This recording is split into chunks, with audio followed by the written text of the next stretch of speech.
Welcome sa Panlasang Pinoy. Magluluto tayo ng pork guisantes. Ito yung mga ingredients na gagamitin natin. Pork, beef broth, sweet pea or guisantes, diced tomatoes, red bell pepper, onion, garlic, salt, and ground black pepper. Gagamit din tayo dito ng cooking oil. Umpisa na natin.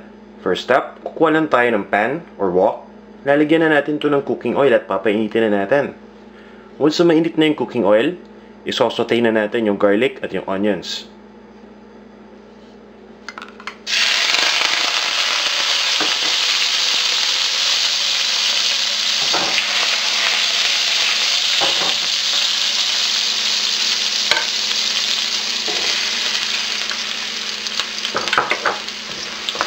Once malambot na yung onions, pwede na natin ilagay dito yung pork.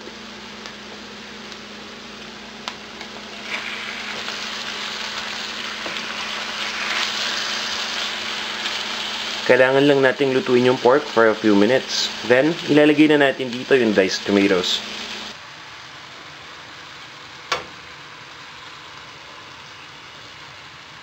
Kung wala kayong available na canned diced tomatoes, pwede rin kayong gumamit dito ng tomato sauce or ng tomato paste. Haluin lang natin to. Then, ihalo na natin dito yung beef broth.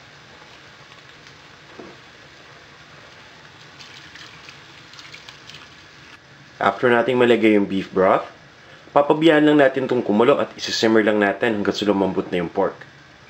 Kapag malambot na yung pork, lalagyan lang natin ito ng salt and ground black pepper. At hahaluin lang natin.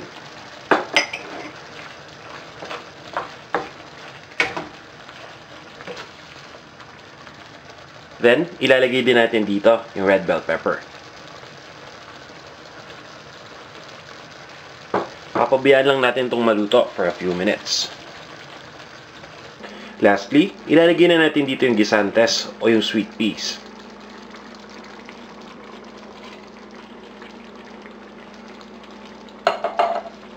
So stir lang natin at lulutuin lang natin to for a minute more. After this, ito-turn off lang natin yung heat. Ililipat na natin to sa isang serving plate at pwede na nating iserve. Para sa exact measurements sa mga ingredients at iba pang mga recipes na tiyak na magugustuhan ninyo, bumisita lang kayo sa panlasangpinoy.com. Ito na ang ating pork guisantes.